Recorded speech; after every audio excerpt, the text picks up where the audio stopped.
नमस्कार दोस्तों, स्वागत है आप सभी का हमारे यूट्यूब चैनल एग्रीकल्चर एक्सप्लेनर में। तो हमारी BSc agriculture first semester fundamental of agronomy की क्लासेस चल रही थी, जिसमें कि आपके 11 लेक्चर हो चुके थे। आज आपका लेक्चर नंबर 12 है, जिसमें कि आज हम बात करेंगे न्यूट्रिएंट यूज़ एफिशिएंसी के बारे में। एनयूई क्या है, इसके टाइप्स जानेंगे। न्यूट्रिएंट लॉसेस किस किस टाइप से होते हैं, इनके बारे में आज हम बात करेंगे। Importance and weight of improve NUE, यानी एनयूई का महत्व और इसके इम्प्रूव करने का तरीका, इसके बारे में आज हम बात करेंगे। तो बिना किसी देरी के लेक्चर को स्टार्ट करते हैं। तो यहाँ आ चुके हैं हम अपनी पीडीएफ पर। अब हम सबसे पहले बात करेंगे डेफिनेशन ऑफ एनयूई की, यानी कि न्यूट्रिएंट यूज़ एफिशिएंसी क्या है, इसके बारे में हम पहले बात कर लेते हैं। तो देखिए, nutrient use efficiency is the ability of a plant to absorb, utilise and convert applied nutrient into economic yield, यानी कि पोषक तत्व उपयोग दक्षता, यानी एनयूई वह क्षमता है जिसमें पौधा दिए गए पोषक तत्व को अवशोषित करके उन्हें उत्पादन में बदलता है, यानी कि इकोनॉमिक यील्ड में उसको बदलता है। अब तो एनयूई एक ऐसी क्षमता है, ऐसी एबिलिटी है प्लांट की, जिसमें पौधा क्या है, जो हम उसको न्यूट्रिएंट अवेलेबल करा रहे हैं उसको एब्जॉर्ब करके उसे इकोनॉमिक यील्ड में कन्वर्ट करता है। वो क्या कहलाती है, वो उसकी एनयूई यानी कि न्यूट्रिएंट यूज़ एफिशिएंसी कहलाती है। अब इसको और थोड़ा सा समझ लेते हैं।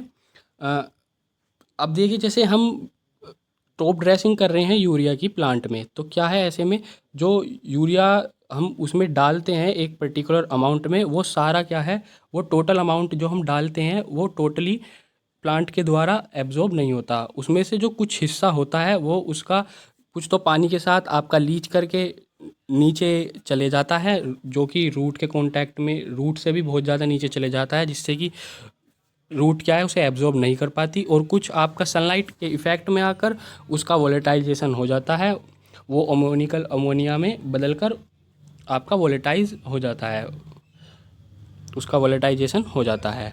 तो यहाँ पर यही दिया गया है कि यूरिया का केवल 30 to 50% ही पौधा उपयोग कर पाता है। अब इसी के आधार पर, क्योंकि आपने देखा है कि जितना हम उसको न्यूट्रिएंट अवेलेबल करा रहे हैं वो पूरा उसको यूज़ नहीं कर पाया, तो इसी के ही आधार पर हम कुछ टाइप्स हैं एनयूई के, उनको देख लेते हैं, जो कि आपके सेमेस्टर एग्ज़ाम्स के पॉइंट ऑफ व्यू से इम्पोर्टेंट है। जिसमें कि आपका सबसे पहला है एग्रोनॉमिक एफिशिएंसी, जिसको हम एई से डिनोट करते हैं।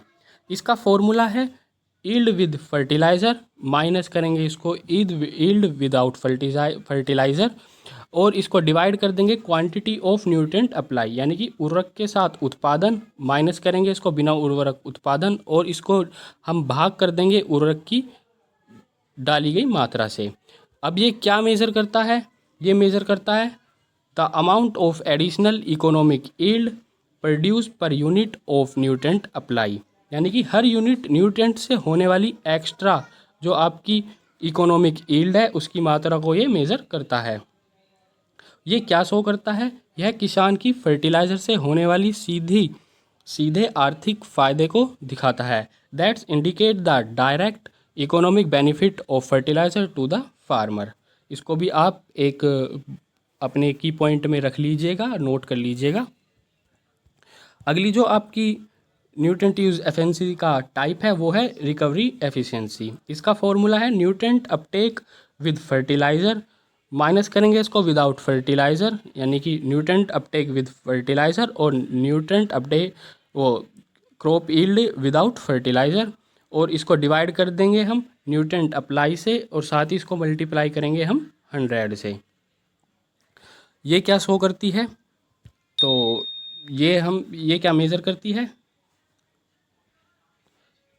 तो ये मेज़र करती है the proportion of the applied fertiliser that the crop actually absorb and takes up.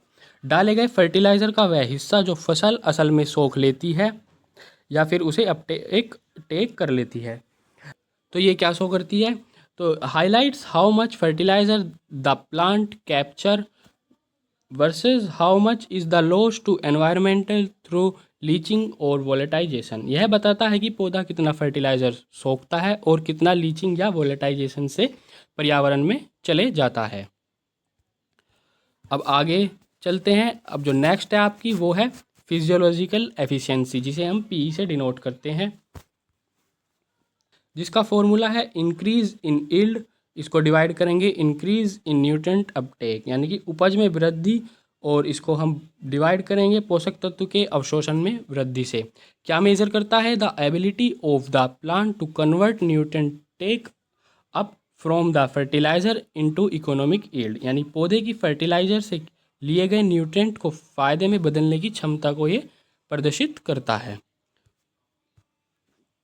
और focus on the plant internal biological capacity to turn absorb nutrient into biomass, या फिर इसको हम यील्ड कह सकते हैं, rather than the amount lost in the soil, या पौधे की अंदरूनी बायोलॉजिकल क्षमता पर फोकस करता है ताकि सोखे गए न्यूट्रेंट को यह यील्ड में बदला जा सके, ना कि मिट्टी में खोई हुई मात्रा पर।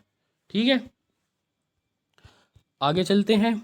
नेक्स्ट है आपकी इंटरनल यूटिलाइजेशन एफिशिएंसी, जिसे हम IUE के से साथ डिनोट करते हैं। इसका जो फॉर्मूला है वो है टोटल इकोनॉमिक यील्ड। इसको हम डिवाइड करते हैं टोटल न्यूट्रेंट अपटेक से, यानी कि कुल आर्थिक उपज, और कुल पोषक तत्व अवशोषण, इससे हम इसको डिनोट करते, सॉरी ये इसका फॉर्मूला है। तो ये क्या मेज़र करता है? ये मेज़र करता है the total biological efficiency of the plant. It's gauge how well the plant transforms the total nutrient acquired into harvestable yield। यानी पौधे की टोटल बायोलॉजिकल एफिशिएंसी यह बताता है कि पौधा मिले हुए कुल न्यूट्रेंट को कितनी अच्छी तरह से फसल में बदलता है। और ये क्या शो करता है? commonly used in crop breeding and genetic to develop plant varieties that thrive with less fertilizer। आमतौर पर इसका इस्तेमाल फसल की ब्रीडिंग, जेनेटिक्स में पौधे की ऐसी किस्में बनाने के लिए किया जाता है जो कम फर्टिलाइज़र में अच्छी तरह उगती हैं। अब ये थे आपके इसके NUE के टाइप्स। अब आगे हम बात करते हैं फैक्टर अफेक्टिंग NUE, यानी NUE को प्रभावित करने वाले कारक कौन कौन से हैं। तो सबसे पहला है सॉइल फर्टिलिटी, सेकंड आपका क्लाइमेट, क्रॉप टाइप, और फर्टिलाइज़र टाइप, यानी उर्वरक का कौन सा आपका प्रकार है, और एप्लीकेशन मेथड, यानी कौन सी विधि से हम फर्टिलाइज़र को अप्लाई कर रहे हैं। आगे चलते हैं। न्यूट्रेंट लॉसेस किस किस टाइप से हो सकते हैं। सबसे पहला लीचिंग, इसमें क्या है, जो आपका सॉइल सरफेस से जो भी आपके न्यूट्रेंट है, साल्ट्स हैं, वो क्या है, लीच करके पानी के साथ नीचे चले जाते हैं, नीचे, और रूट जोन से काफ़ी नीचे चले जाते हैं, जिससे क्या है, प्लांट उनको एब्जॉर्ब नहीं कर पाते। सेकंड है वोलेटाइजेशन, यानी गैस लॉसेस, वाष्पीकरण, जैसे कि हमने बताया था कि यूरिया जो है वो अमोनिया फॉर्म में कन्वर्ट होकर उसका वोलेटाइजेशन सनलाइट में हो जाता है।